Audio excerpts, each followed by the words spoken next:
So it looks like it mentioned both Dagon and Hydra. If I remember correctly, Hydra was the female one, wasn't she? We saw her in another game.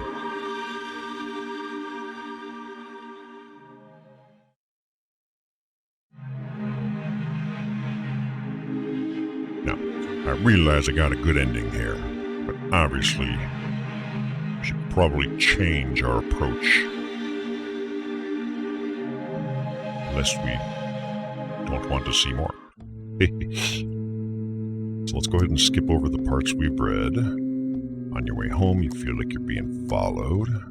Grabbing Jack Daniels, nobody's around. Chandelier lights your way.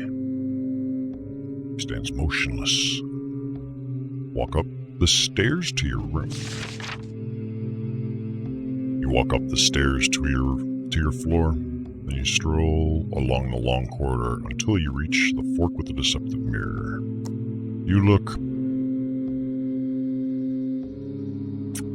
quite exhausted. Probably like anyone who spends their holidays in a town like Innsmouth. Are you imagining things, or do your eyes seem a little puffy today? All the more reason to go to your room. You venture deeper into the bizarre labyrinth of this hotel floor. You manage to find your room, and you only get lost once on the way. You quietly open the door and enter. Well, it's barely necessary to switch on the light. We've read this part, so I will go ahead and skip it. And instead of going to bed, I wish to freshen up. You always gotta keep yourself fresh. Fresh armpits are what distinguish humans from animals. You enter the bathroom under the flickering ceiling light whose lamp has probably never been replaced. You brush your teeth. Take a closer look in the mirror. You put the toothbrush aside. Your hands close around the edge of the wash basin and you slowly lean towards the mirror. The flickering, glaring light of the ceiling lamp is not exactly flattering. Have you always had those round pop eyes? Has your nose always been that sunken in? And you should really do something about these bulging wrinkles on your jaw and neck. Maybe a facelift like those Hollywood stars who tragically find themselves on the wrong side of 25.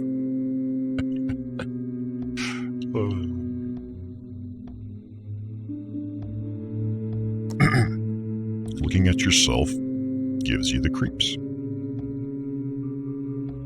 Look closer. You suddenly develop a morbid fascination with your own obvious physical decay. The person staring at you from within the mirror doesn't seem to be you anymore, but rather a caricature of yourself. You are reminded of one of the wolf characters from those old cartoons, the one that makes huge eyes when it sees a scantily clad lady. Except this is real life. Your fingers touch your uneven cheeks. You wander over to your hands. Your fingers feel all stiff, like you can't really move them anymore, like they've turned into shovels. You could really use a few hours sleep. Now that you are finally ready for bed, your body feels as heavy as lead. You stand in the middle of the room. The warm, stuffy air gives you a pleasant, tired feeling. You're safe here. There might be incestuous maniacs out there on the streets, but here you are safe from them. You drop on the bed like someone who has no intention of ever getting up again. We had no choice. I will read this part because it's cool. You transition fluidly into your dreams. You've only just closed your eyes and you're already somewhere else. Suddenly your worries are very different. Running in a desolate gray maze of winding alleys, you can hear the cheerful laughter of a small child. If only you could catch up. You could save the child and take them home to safety. Sprint down the path and turn around the corner and then around another. The alleyway stretches out in front of you, but there's no person to be seen anywhere. What was that? Is that a shadow in the corner of the street back there? The silhouette of a figure. Run faster. The figure in the distance has already disappeared behind the next corner. Maybe you can still catch up with it. The alleys wind through the town in confusing ways. Nothing makes sense anymore. Wherever you move, you never arrive in the place you expected to. It feels as if slowly but surely you're walking right into the jaws of a massive monster. All of a sudden, the walls close in on you and the path becomes so narrow that you have to walk sideways in order to fit through. Whatever is behind you is getting closer. Ooh. Let us squeeze through. Just keep going. Claustrophobia. Just go. You squeeze yourself further along the narrow pathway. The walls are now so close that they start to tug and scrape on your clothes. The backs of your hands start to burn because you keep scraping them on the surprisingly sharp edges of the rough brick. Carefully but swiftly you walk along the alleyway. It almost seems as if the walls were built so that your body and your body alone could pass through it. Stencil, and you are the shape.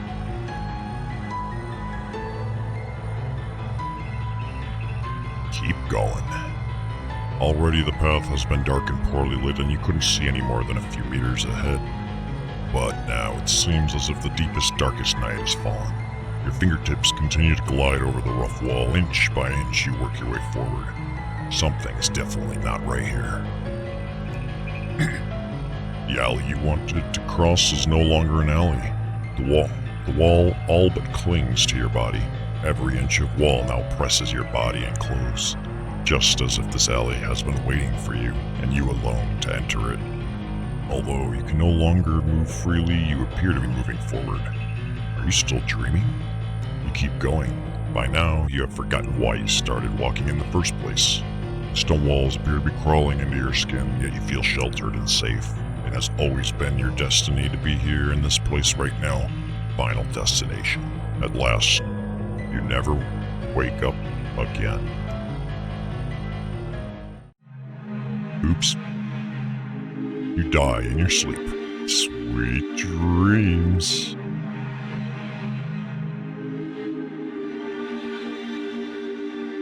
Okay, let's try that again, shall we? But this time,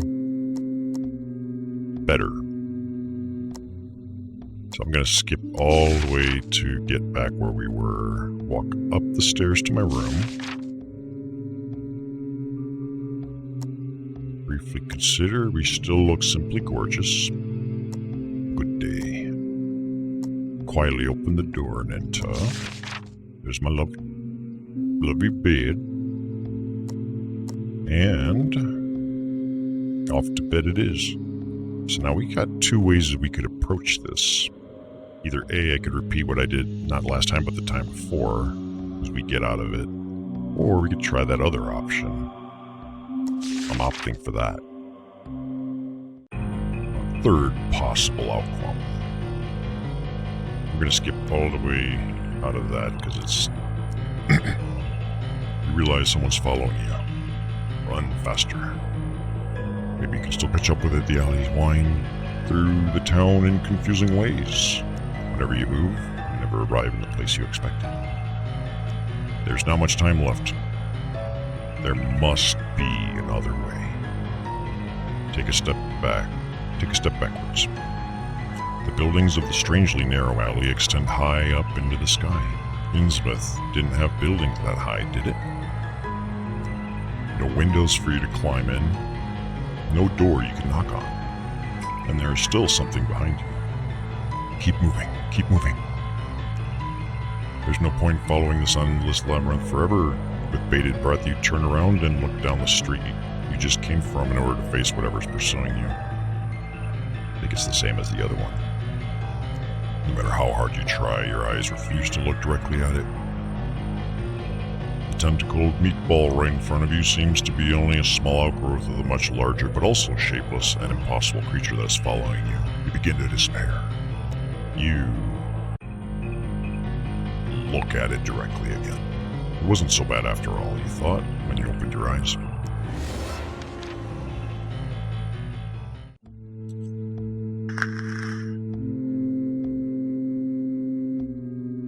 Panting, you wake up. One panic movement, you throw the blanket off the bed. What a nightmare. At least now it's over. At least it's over now. Your room is still plunged into the greenish light from the moon. It's still the middle of the night. Sleep is out of the question for now. Look out the window. You're approach the window. Even from a distance, the light of the moon blinds you. Everything is bathed in an unreal green shimmer. The stately houses across the hotel, the neglected, wildly growing hedges on the sidewalk, the mob armed with torches looking up into your room. Wait, what? They're staring up at you. It's hard to tell who these hooded people are without wanting to be prejudiced. You assume that they are the good citizens of Innsmouth. Some of the figures point with their torches to your room on the higher floor. Then they limp towards the hotel entrance. You briefly wonder if these kind people might know anything about missing children. You take flight. With your heart pounding, you grab your trench coat and tiptoe to the door. Enough time wasted. The carpet fortunately muffles most of your steps. Only now and then a rotten floorboard gives a telltale sign. You rush down the hall until you get to the fork. You take the way to the only option, the foyer. Your first impulse is to leave the hotel, but the only exit you know is in the lobby. With any luck, old Mr. Gilman is still on duty. You're not quite sure if you saw a phone at his desk, but you're pretty sure he'll be able to call the police for you. Your heart is beating faster and faster. You run through the corridors, and you run straight into the mob. 24 strangers dressed in hooded robes are gathered in the corridor. Only one man has taken off his hood, so you have to endure looking at his bizarre face, pop eyes, sunken cheeks, and pupils that you only know from the animal kingdom. "How nice of you to join us," he croaks with obvious satisfaction. "We're short on time anyways." The group starts to chant. One of his arms reaches up to take a swing at you. In the dim light of the foyer, you make out something shiny, but it's only there for a fraction of a second. Then all of your attention is focused on your throat. All of a sudden, it's impossible to breathe, and there's this pain that spreads mercilessly. Strangers keep repeating their strange sentence while you sink down onto your knees. You can feel blood running down your neck. You gaze down at the carpet. Despite the darkness, you think that you can make out a few blurred dark red spots on the fabric, but maybe you're just imagining things. Oh fuck, I died both ways. Oh, that's not good. I think we actually have to go all the way back to the second chapter. Because it did give me that hint where I injured my arm. I think we have no choice but to go far back, as both outcomes were bad.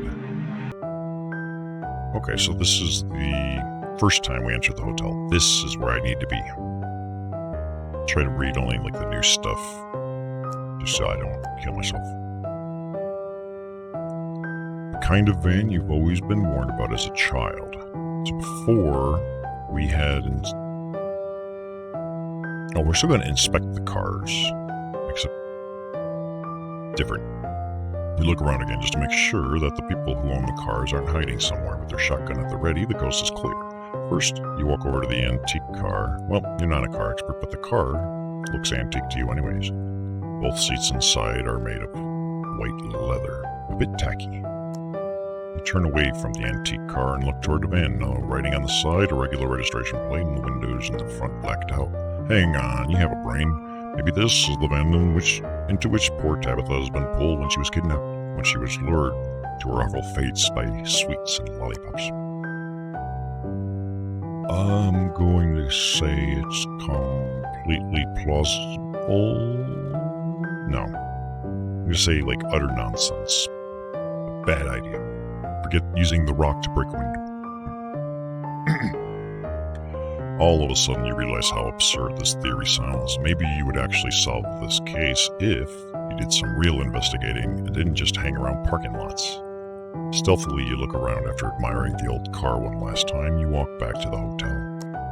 You really hope the inside of the hotel has been looked after a little better than the outside, but you're quickly disabused of that notion. The massive wooden door is difficult to open. Shouldn't the staff be doing this anyways? With a loud creaking sound of the hinges and an exhausted puffing and panting on your part, you manage to open the door and enter the lobby of the Gilman Hotel. I wonder if guests are even welcome in this place. The room is sparsely lit. There are impressive chandeliers hanging from the ceiling, which, if working, would perhaps not quite give the grand hall back its original splendor, but at least convey more warmth. Your first steps tell you that there are rotten floorboards hiding under the thick carpet. The green wall paneling and wallpaper also appear rotten and musty. Sort of wet. Do I have an option not to check in here?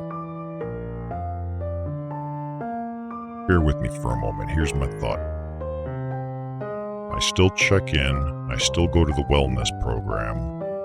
We get the info on the arcade. Get the hell out of there. Don't let our gaming instincts play arcades the whole time. That's what I'm gonna go for. We're gonna check in. We're basically retracing some of our footsteps, but making a significantly different choice as a result of not smashing the car with our elbow. Before you let yourself be distracted, here, I'm gonna skip this part. My name is Cornelius. I would like to book a room, please. You begin and manage not to blurt out in a different hotel. Perfect. The Gilman Hotel is delighted to be able to welcome you as its guest. May I ask whether you're in Innsmouth for business or pleasure? How long will you be staying with us? Would you prefer a view towards the beach or the skyline of our exciting town? When would you like to be woken up?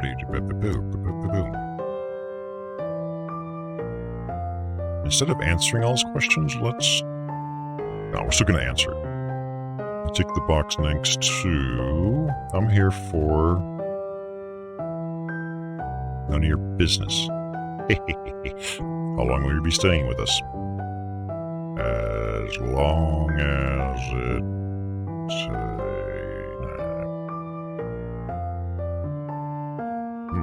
About a week. Favorite view? View of my room, view of the city. Would you like to be woken up? No. Do you sleep deeply? As deeply as my feelings for you. Are you traveling by yourself? I'm always by myself. Maybe tonight I won't be by myself. Nah, I'll be myself. Do you have a family? Still have a goldfish. It's called Al. And Al's the only one that knows I'm here. Can I interest you in her spa? Yes. Would you like to subscribe? No. How long can you hold your breath? 30 seconds. Ish. Are we done? Can I go to my room? Yes. Patiently you sign with, we're still going to be the Noob Slayer. Because we are the Noob Slayer. Sadly, we're all booked up this season. There's only one spare room. Skip through that. What now? Wait, continue your search for Tabitha. Okay, maybe we can pick up more clues now. Thanks so much. At least you've got a bed for the night. You think it's best not to waste any more time and decide to immediately keep looking for the girl. With quick steps, you hurry out of the building, but you can still feel the eyes of the concierge on you. Time to go and look for Tabitha. Your investigations lead you to... I'll skip the harbor for now, because that's where we're gonna go later. So, the town center.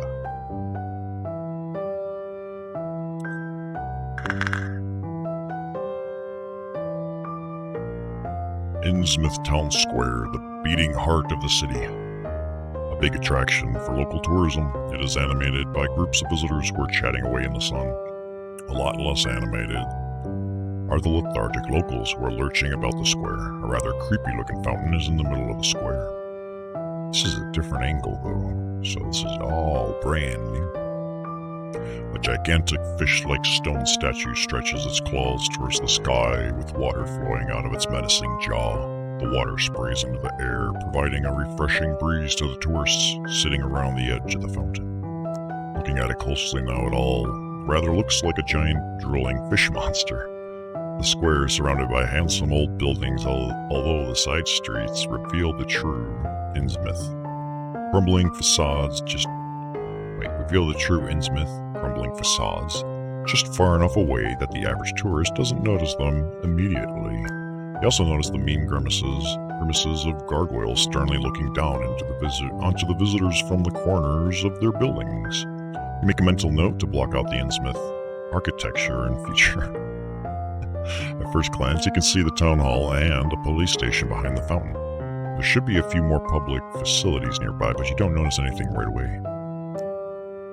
You decide to go to...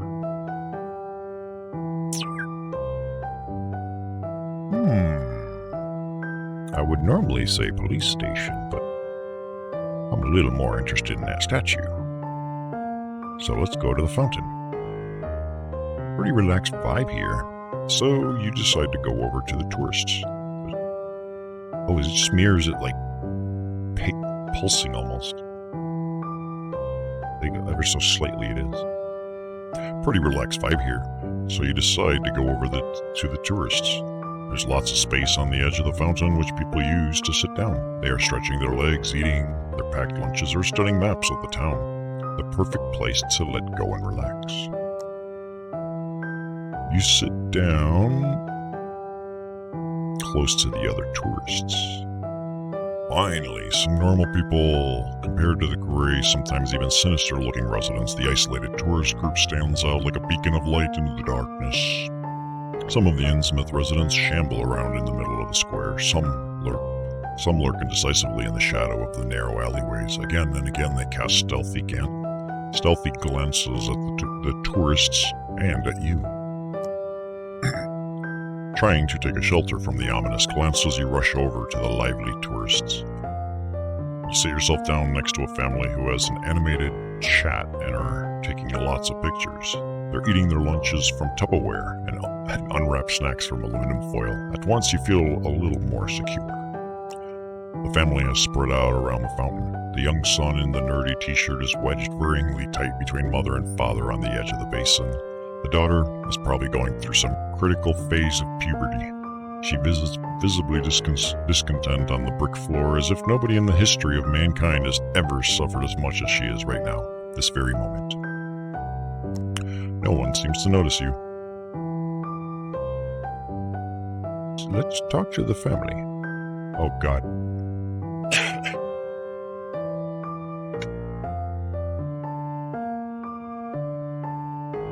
You decide to improve the family's holiday time by gifting them with your presents. The first impression counts, and you need to decide with which rhetoric pizzazz you're going to dazzle them. You ask, "Lovely picnic you have there." Classic. According to your estimations, the parents are conservative and humorless enough to go for it. And you were right. The parents grunt happily while still chewing on their potato salad. Their son gives you a bored look and apparently decides you're not worth his surplus ADHD energy. The parents keep wolfing down the potato salad while the kids have some very precise plans on how they want to spend the rest of the day. And somewhere back there, the boy enthusiastically gesticulates towards the dark alleyways. That's where the shopping street is, and at the end of it are the telegames. The dad interrupts his meal. "I didn't drive 500 miles so you could play video games again." Mother puts down her plastic plate and starts to wheeze. Her eyes widen as if in shock. So many questions. Slap the mother on the back. Oh, she's joking. Excuse me, but I'm looking for this girl. The family gives up the impression as if they've been exploring the place for a while. "Excuse me, I'm looking for this girl," you say and turn to the parents, who are still chewing. You show them the Polaroid of Tabitha. "Did she get into trouble?" "Oh no, poor thing, must be this rock music." No, I don't think so." Evidently, these two won't be able to help you. So as not to give them even more reason to speculate, you put the photo back into your pocket. "Shall we?" With these words, the parents start packing up their Tupperware and get up from the edge of the fountain. You don't have to look to know that the children are rolling their eyes. "Off to the beach. In a chipper mood, the parents wave at you as they maneuver their children into the closest dark alley. Okay, enough time wasted here. Where are you headed now? Let's go to the police station. Why not? Oh, I wonder if by going to the town instead of to our room, if it sent us down a different path entirely and never going to the wellness program. You enter the precinct and find yourself in a small foyer. A counter separates visitors from the actual office of the police officers on duty. It's standard practice, observed even, in a cranky little town like Innsmouth. A chilly, not particularly inviting old building with only a single narrow window on the northernmost wall. The room is bathed in a yellowish light, but rather than a warming glow, it's much more like warm sick. Yellowed wallpaper is about to come loose from the walls, probably a process that has been ongoing for years, the exciting finale of which you can witness today. Almost every one of the poisonous green tiles on the floor has creaks or other small damage. A policeman is on reception desk duty. He looks at you through dull eyes. The police station gives off the same lethargic vibe that you've come to expect from Innsmouth by now. But who knows, maybe they can help you anyway? You look around or talk to the guard. Let's talk to the guard. Okay, get down to the point. The life of the little girl is in danger. The wooden floorboards creak under your shoes as you approach the cop. They sound like moaning of an audience somewhere in the distance, commenting on a display of epic stupidity. The cop on duty has been watching you intently ever since you enter the room. He clears his throat before talking to you. Oh, yeah, you don't look evil. So you want to file a missing person report? No, why would you assume that? No, why would you say that? The cop seems briefly surprised. Well, it's just what most tourists... He stops himself mid-sentence. All of a sudden, the papers in front of him have become super important and he starts making neat piles that are perfectly perpendicular to the pen and ruler. It's pure zen to behold. When he's done, he returns his attention to you. What do you want?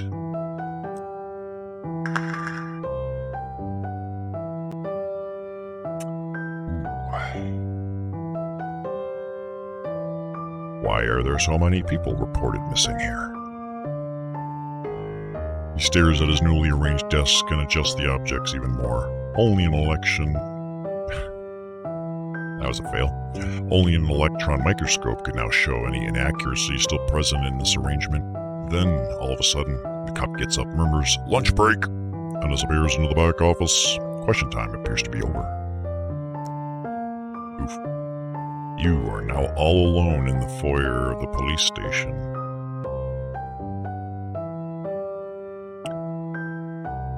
Let's look through the policeman's papers. Quick look to the left and to the right, no one in sight. You grasp this opportunity to inspect the desk. You notice your heart beating loudly in your chest. You start rooting through the cop's papers, but sadly, you can't find anything apart from crossed-out tic-tac-toe games and amateur doodles. A worrying amount of people are strung up on the gallows. He's definitely not made any recent notes that you'd consider useful. Why did the man have 18 cucumbers on his shopping list? Disappointed, you step away from the desk. You keep looking around. Initially, upon inspection, the foyer doesn't reveal anything new. Behind the entrance door in a blind spot, you notice a yellow poster with the slogan, "Bouncer, the police dog says, paws off the drugs." Underneath, there's a faded drawing of a dog riding a unicorn over a rainbow. You can't help thinking that the poster has a contradictory message.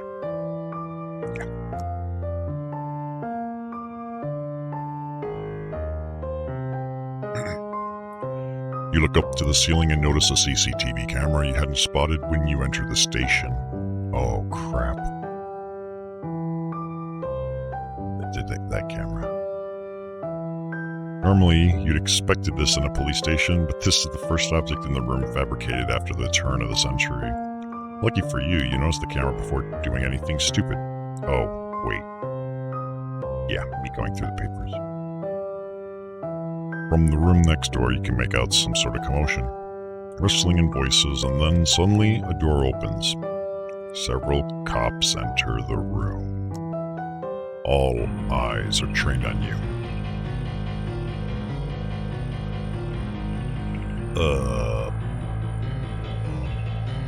Run. A little bit too late, you realize all of this is incredibly hard to explain. Without a moment's hesitation, you beat it. Stop! A cop shouts after you. You wrench open the heavy door and run across the town square. A few locals and tourists look at you surprised, but no one wants to get involved in whatever just happened. You run around the fountain and slowly down a little so as to be a little less suspicious. At a safe distance, you keep watching the police station, but there's neither an alarm nor does anyone come out of the building to look for you. Your sense of self-preservation tells you to leave the town square. There are still no sirens, but you notice more and more policemen leaving the station and mingling among the people on the square. Where do you go next? Into the alleys.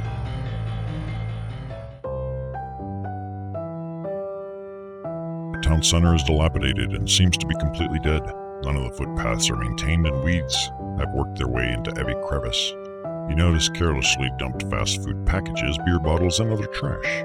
Some of the narrow side streets between the houses are so crammed with bulky trash that you wouldn't be able to walk along them. Many of the houses are in poor state of repair. Cracked windows, loose wooden boards hanging off the walls, and doors nailed shut. It's impossible to tell in which color the houses were originally painted. You are struck by a bad stench several times, the cause of which you would rather not investigate. As you keep walking, you get to a kind of shopping street with a number of small shops. Half of them seem to be abandoned. It also appears to be the same alleyway in our dream. The first shop on the corner is a snack bar. Its name, Joe Pizza and Burger, is printed in big letters on individual sheets of paper. Right next to it, there's a shop for fishing gear, then a hairdresser just a few doors down. In that shop window, you can see faded photos of the trendiest haircuts that the 1970s had to offer. Behind the hairdresser, you can make out a kiosk selling sweets and magazines, and also a liquor store wedged in between two empty buildings. Opposite, you find a shop whose name seems to be Zon. Judging by the window, it's a music store, and at the other end of the street, there's a building with the inscription Arc Cads. These letters are made from neon tubes, but some appear to have burnt out and have never been replaced. Maybe some of the shopkeepers will be able to tell you more about your client.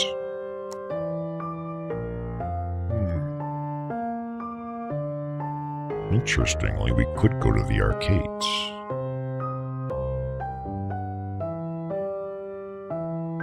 I really want to go to Joe's Pizza and Burger.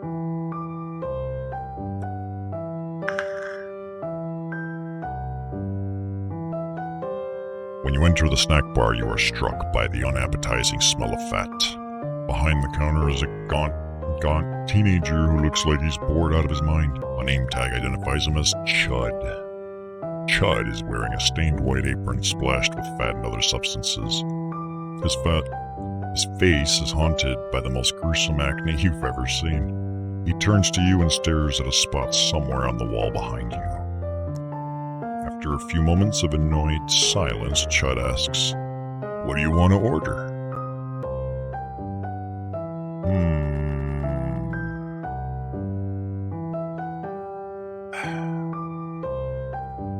Let me look at the menu. The menu is pathetic.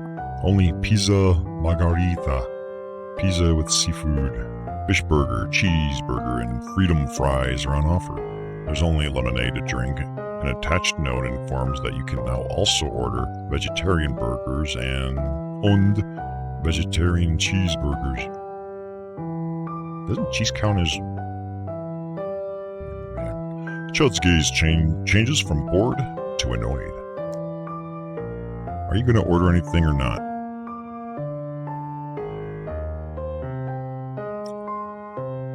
really should ask about the girl, but give me a cheeseburger. You order a cheeseburger with french fries and a lemonade. They're called freedom fries now, Chud tells you. We no longer call them french fries because the French don't want to go to war when the terrorists bombed the World Trade Center. He turns to the grill and starts processing your order. Man, I wish I could join the army and shoot with a gun. He seems to be talking to the barbecue rather than you. Wait for my food or mention that the Iraq war ended a while ago?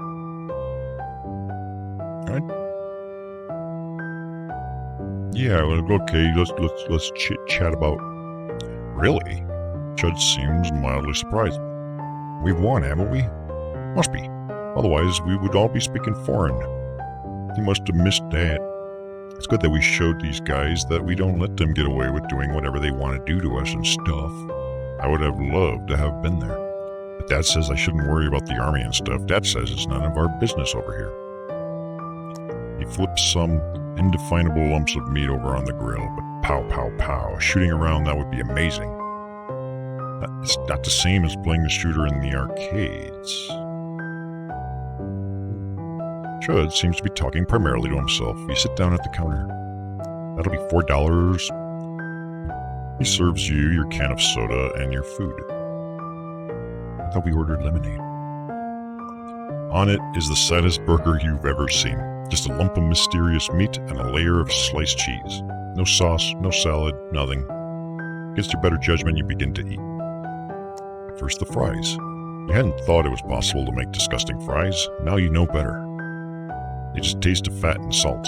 After only a short time in the fryer, they're still completely cold and sort of floppy. In your mouth, they feel like white yellow maggots squirming on your tongue.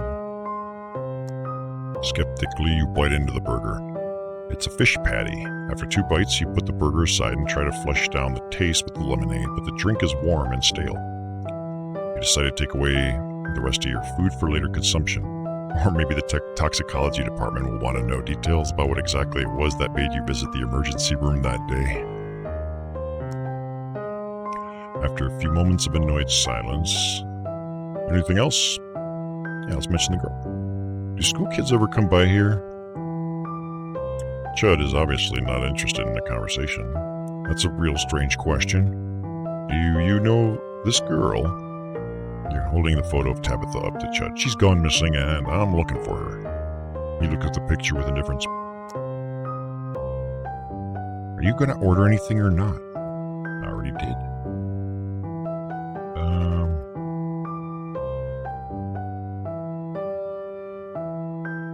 Let's try to appeal to Chud's community. No, he doesn't have community spirit. Let's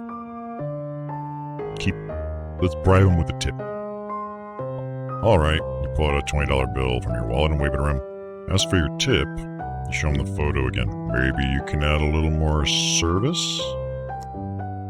Chud finally shows some motivation, but his eyes are more on the bill than on the photo. Let's see it again. At that age, maybe they know her in the arcades. That's where the kids are mostly these days. You put the bill on the counter. Interesting, so we got another tip that sends us to the arcade. You leave Joe's Pizza and Burger. Your stomach signals to you that your actions will have consequences. Crap, it will, won't it? You need to decide which shop to enter. Well, instead of the arcade, let's go to the barbershop. As you approach the barbershop, you first wonder if it is permanently closed. What you initially thought was a reflection of light is actually dirt. Are there no hygiene inspectors in this town? You hesitate about whether or not to enter.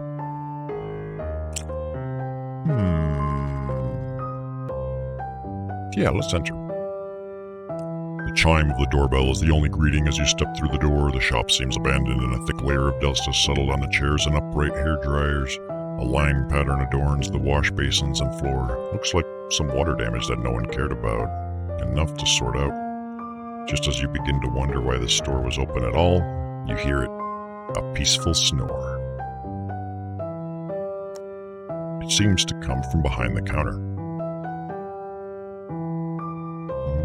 Look behind the counter. Careful not to lean on the dusty counter, you try to make out the source of the snoring.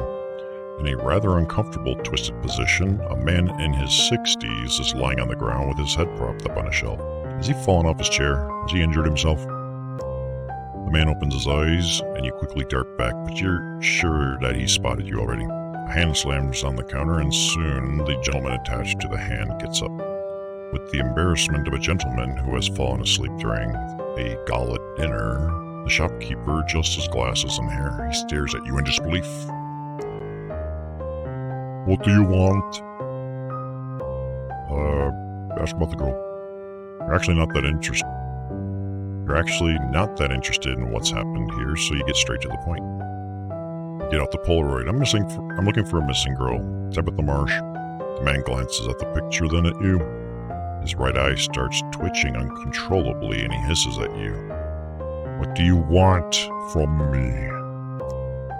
Maybe this isn't a good time.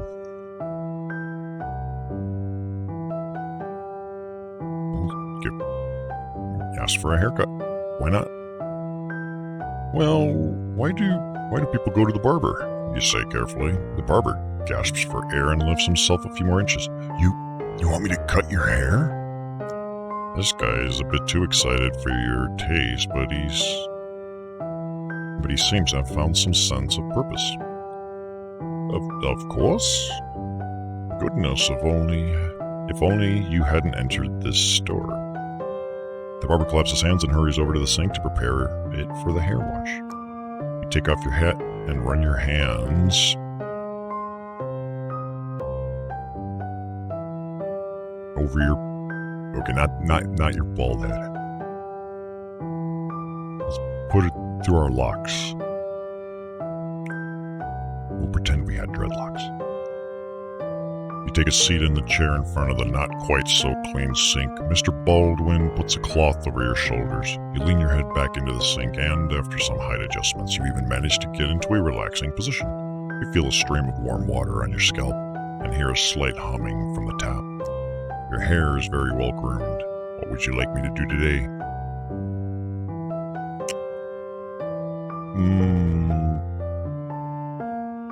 Just trim the tips, please. It's too late to turn around now. You try to make the best of it. Just a trim, please. Very well. After the shampoo treatment, you can feel the conditioner being massaged into your scalp. It feels good. You're beginning to enjoy this. After your hair is completely clean, Mr. Baldwin rubs it dry with a towel and asks you to sit on one of the chairs in front of the mirrors. The old barber sits down on a swivel chair and puts an old-fashioned fabric protector over your shoulder. He starts brushing your hair.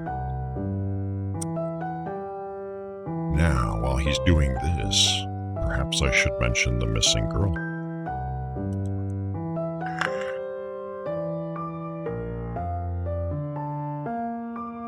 I'm looking for a missing girl, Tabitha Marsh. I wonder how many times you'll have to say that sentence today. He leans over your shoulder and squints at the photo. I know that girl. Perm, light blonde. Tends towards medium split ends. Your stomach cramps up with excitement in your imagination. Banknotes are raining down from the skies in slow motion into your pockets. This means you must be close. What else can you tell me about Tabitha? Well, that's all, I'm afraid. Nearly done. The barber solemnly sorts out a few last strands of hair. With a content smile, he holds a small mirror to the back of your head. In front of you, in a large mirror you admire...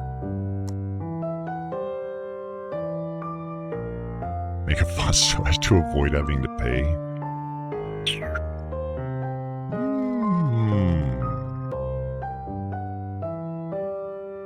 Let's admire his work. You crane your head back and forth to admire yourself in the mirror. Wonderful. Skillful. Perfect. Oh, you... The hairdresser interrupts you. You know, we don't think much of strangers here in Innsmouth, but you're one of the finest people I've ever met. His hand lightly squeezes your shoulder, then he removes the fabric protector so you can stand up. You take another look at yourself, then you put your hat back on. Mr. Baldwin is already standing behind his counter, typing into his old register. The sounds of the keys ring like music through the old dusty shop. You can briefly picture what life must have been like here when business was still flourishing. That'll be 25. Mr. Baldwin hands you a receipt with a polite smile. Your eyes start to water slightly as you count the loose bills in your jacket pocket. The old man thanks you and puts your money into the undoubtedly empty till. I wonder if we have a limited amount of money. His hand strokes a counter, then ponders the dust on his fingers. I really should clean up sometime. He wipes off the dust on the edge of the counter and, as a goodbye, smiles at you apologetically. Time to move on. The chime of the door bids you farewell. You need to decide which shop to enter. Kinda want to go to the arcades now. You know what? Bug it. Let's look at the boarded up shops. Apart from these, the shopping street doesn't have much else to offer. Faded wooden signs sway gently in the wind and identify one shop as a bookstore, another as a DIY store. The shop windows are boarded up. You need to decide which shop to enter. Oh. Arcades it is? This time, don't go esports mode. Game arcade is hard to miss at the end of the dead shopping street. A shrill neon sign draws attention to itself. You think it looks rather retro, although the people of Innsmouth will probably think it's state-of-the-art design. As you approach, familiar sounds start ringing in your ears. A heady mix of cheaply produced gun sounds, effects, and mysterious sounds from pinball machines. A cocktail of synth effects. Gives you a jolt of nostalgia. Happy memories flood your brain. You first beat 'em up game when your opponent, a super limber yoga dude who played the boxer, ripped you apart, and all those exciting moments when you managed to win.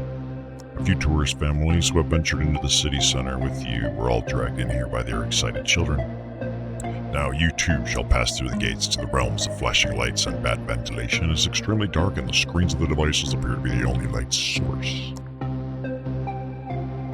Families, slackers, groups of teenagers, and individual children crowd together in front of screens to catch a glimpse of the games that are currently being played or to have a shot at playing themselves. The arcade is smaller than the elaborate archway initially suggested, but the equipment is not so bad for a small coastal town. Let's look for the missing girl first. No matter how tempting it may be, you don't have time to enjoy yourself now. Tabitha might be one of the children running around here. Your gaze passes over the rows of younger players. But like a moth drawn too light, your attention is pulled in again and again by the machines. Your resolve crumbles. All work and no play makes Jack a dull boy. No one will mind if you play for a few minutes.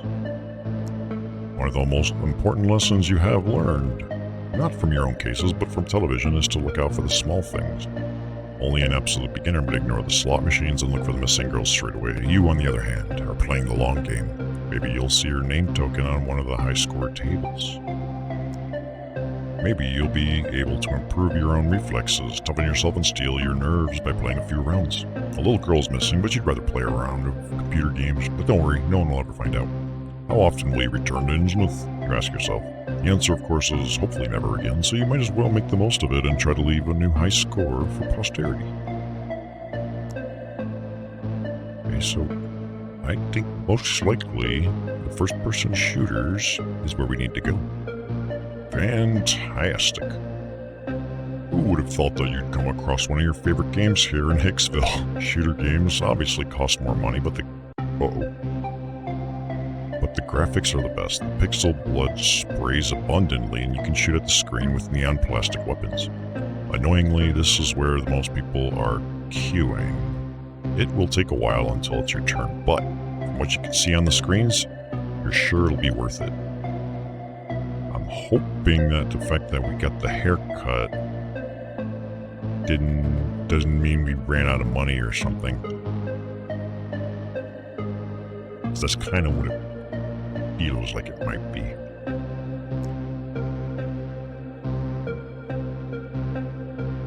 I've got three choices: Boom, Quark, or Mason of the Unliving. Yeah, let's go for the Doom knockoff. Boom, another classic in the shooter genre. Boom is about demons from hell who have taken over research lab on Jupiter. Or was it Venus? It was Mars. That's all you can recall. It's been a while and you're a bit hazy on the details of the story. You. Ooh.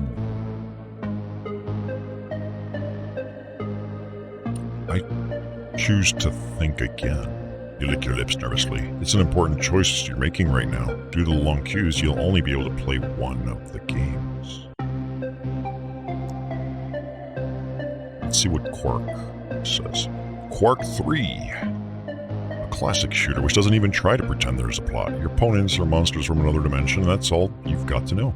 Sadly, the queue in front of Quark is the longest in the whole arcade, and while you're contemplating whether you're the kind of person who would even queue for hours to play a computer game, even more people have joined the ranks of those waiting.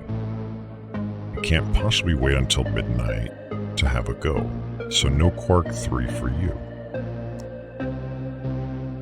Okay, and how about Mason of the Unliving? In Mason of the Unliving, scientists in a secret research lab under, well, a house, have been experimenting with a dangerous zombie virus. When the virus is accidentally let loose and all employees are turned into an army of the undead, it's up to you, the cleaner, to save the world by offing all of them. Doesn't sound too bad. Q for Mott U.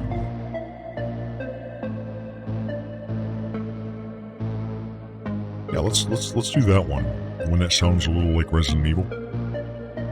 Mason of the Unliving, a good choice. The target demographic is a lot more alternative than that of the other games. Black t-shirts, black cargo pants, black beanies. The mother was all gothed out too. In your brown trench coat, you stand out like a sore thumb from the rest of the gamer crowd. And you're also four times the age of most of the people queuing. Right in front of you is a child who only reaches up to your hips. Ask the people in the queue how old they are. Okay, ask them how old they are. Hey, you prod the little child. A boy with red hair peeking out from under his beanie turns around and looks at you. How old are you? You ask, trying desperately not to sound too much like a creepy adult. Why do you care? He says and rolls his eyes. You elbow the next person in line in the ribs. His friend also turns around and he's wearing a boats and hose cap and some golden chains around his neck. Oh crap. I hope I didn't incite a riot. You feel overwhelmed by looking at these two. Ask about the cap. You point at the boy's cap. Boats and hose. Do you even know what that means? The boy's jaw drops, but his friend comes to the rescue. What's your problem, man? He's wearing hip-hop boy merch, but hasn't even gone through puberty. What do you two squirts know about the hard life of a gangsta? What do you know about it? The boy asks in a high-pitched voice and adjusts his cap. I'm a private. Do we take his cap and throw it into the crowd? No, I don't want to lose my place in line. Or they might kick me out. I'm a private detective. And a gamer. I was really tempted, but... I'm a private investigator, you say? You say, almost impressing yourself with how cool this sounds. The two kids exchange glances, which you all interpret as impressed. I like that. The smaller one asks, "Do you have a gun?" His tone is slightly wary, but also inquisitive. No, I'm not really that kind of PI. The boy frowns. What kind of private detective are you, anyway? I'm just gonna lie so they think I'm cool. I've only recently started my business, and I'm assembling a database of potential clients before going for big cases. First getting some field experience, if you know what I mean. The two boys look at you as if you've just bitten into a lemon. As if they've just bitten in... Oh crap, they didn't buy it. That's BS. Sounds to me as if you're deluding yourself and your business simply isn't taking off. As if you can't confront reality. Oof. The two shrug and turn back to the game that's currently running. Stupid kids. At least you don't have to look at their stupid faces anymore. One thing that is annoying me a little bit is, like, there's starting quotation marks, but it at no point is there a closing quotation mark. So I don't know where the quote stopped. Just a little bit about. After a few players are knocked out, it's your turn quicker than you thought. You put all the coins you have into the machine. Your hands clasp the black plastic gun. It feels good. The screen goes black. The slogan, Mason of the Unliving, flashes up. Then the intro of the game starts playing. Lovingly crafted camera work shows some polygon figures, which tells the plot of the game. The message, pull trigger to skip, keeps flashing up from time to time. Assuming the intro will not include the tutorial, and there might be a line behind us, right?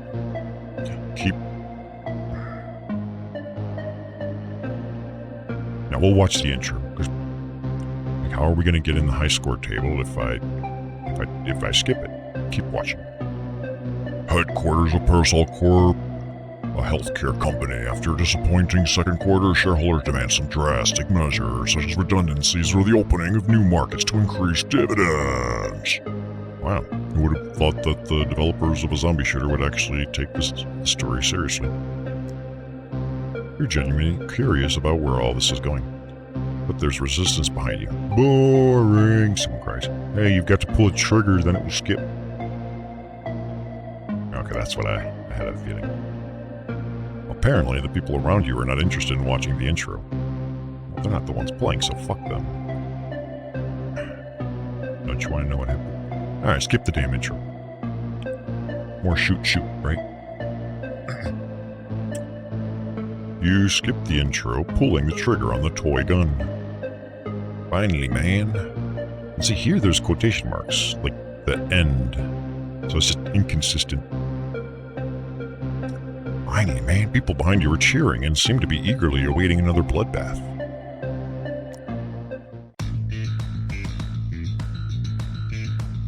Bloody lettering splatters onto the screen and lets you know about your mission. Level 1, survive. Is that all? With nothing but a handgun, your character stands in a seemingly endless corridor. Hordes of roaring zombies come at you. Yeah, yes. Your audience is visibly excited about the upcoming battle for survival. You shoot at the pixelated heads, and those enemies you hit slowly turn transparent and vanish. You seem to have endless ammunition, and you only need to shoot outside of the screen to reload. After what feels like 100 kills, you start to feel bored. Why was there a queue for this machine? Your motivation to stay alive dwindles rapidly and is being replaced with a desire to do something useful, maybe even solve your case. The zombies overrun you, and wordlessly you hand the plastic gun to the next player. Oh well. The machine took all your coins, but it was worth it. Give the search for Tabitha another go, but given the bad lighting in here, even if the girl were standing a mere 2 yards away from you, there's no way you would recognize her. After walking around the machines a couple of times, you give up on finding her in the arcades. Shoot. I have reason to believe one of the games must have her in the high scores thing. Maybe I should have kept prodding the children or something else. I think this is a huge key, but as of right now, I think we fucked up.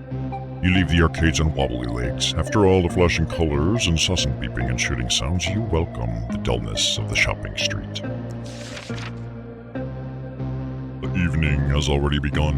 Have you really wasted the whole afternoon here? It's unfortunate, but a good investigator knows when to admit defeat. After all, you were paid in advance. It's time to go to the hotel. So I think this is now going to be the same night that we failed previously, but we reapproached it from a completely different angle, and we didn't mess up our arm this time. So we should at least be able to get through it, right?